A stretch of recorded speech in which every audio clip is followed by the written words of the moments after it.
सभी को राम राम। नमस्कार। मैं हूं पीके अग्रवाल। आप देख रहे हैं ट्रुथ प्लस। साथियों, आज मैं एक सवाल आपसे पूछता हूं कि आप युद्ध के लिए तैयार हैं?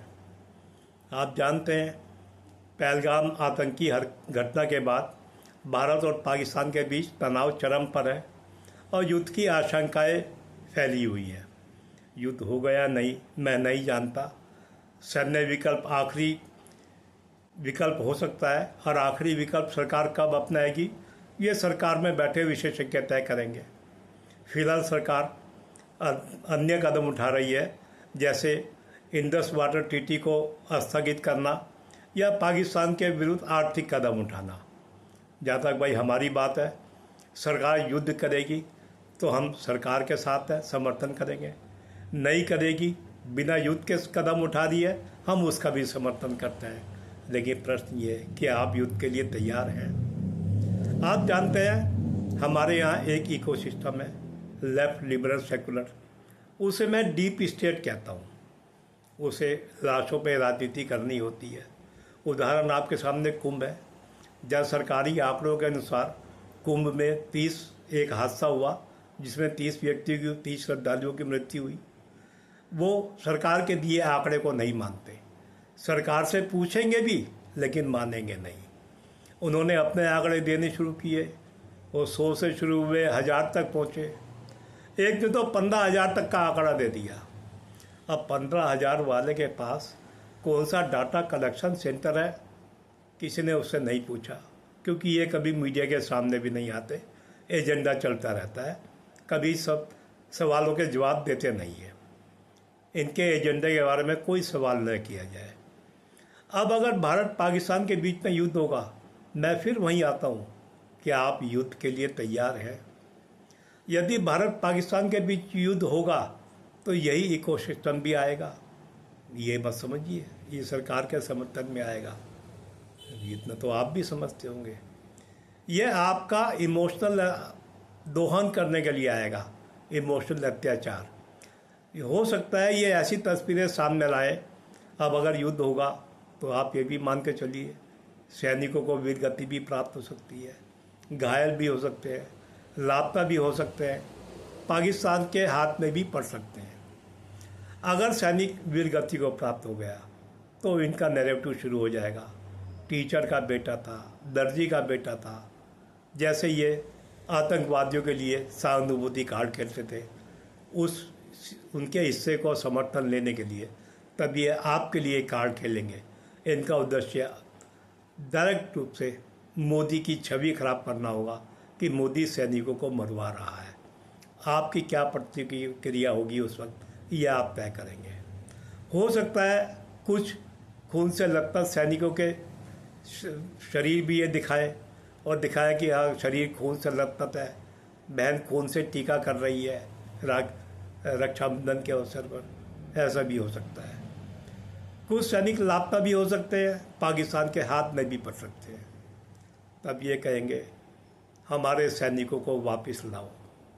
आपको याद करें, अब अगर आप सोशल मीडिया पर ध्यान देते हैं, जब IC 814 का अपहरण हाईजैक हुआ था तो उस जो बंधक थे उनके परिवार को लाकर सरकार पर दबाव बनाया गया था, अटल बिहारी वाजपेयी की सरकार पर।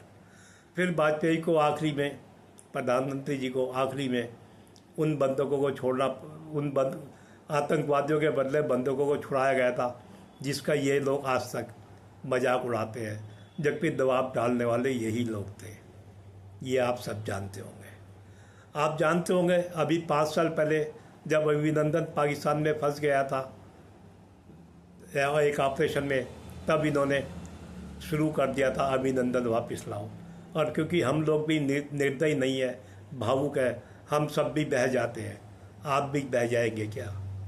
अब अगर पाकिस्तान के पास भारतीय सैनिक उनकी गिरफ्त में आ गए और इन्होंने एजेंडा शुरू कर दिया, मोदी जी सैनिकों को वापस लाओ, तो क्या आप भी उनकी हाँ में हाँ मिलाएंगे? सैनिकों से तो आपको भी प्यार होगा ना।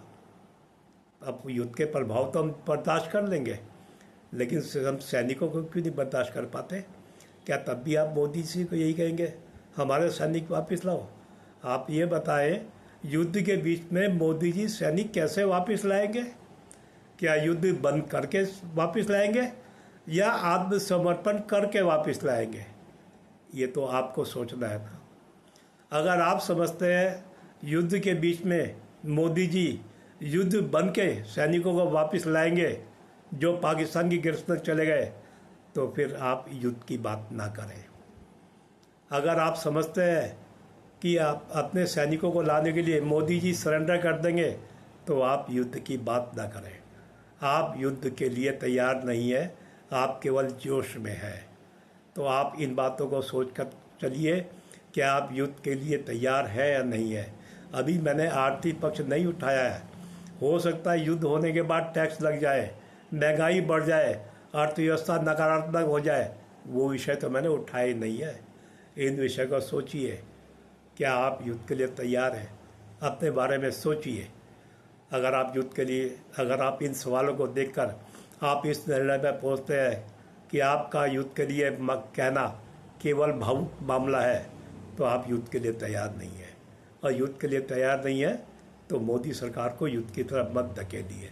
मोदी सरकार जो कदम उठा रही है उसके पीछे आँख मीच कर खड़े हो जाइए।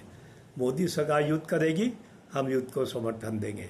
मोदी सरकार बिना युद्ध के पाकिस्तान की कमर तोड़ेगी, हम उसका भी समर्थन करेंगे।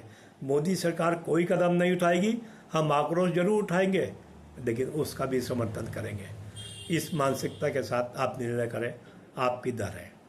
तो आशा है वीडियो आपको पसंद आया होगा। वीडियो पसंद आए तो वीडियो को लाइक करें, शेयर करें, चैनल को सब्सक्राइब करें। फिर मिलता है अगले वीडियो में। धन्यवाद।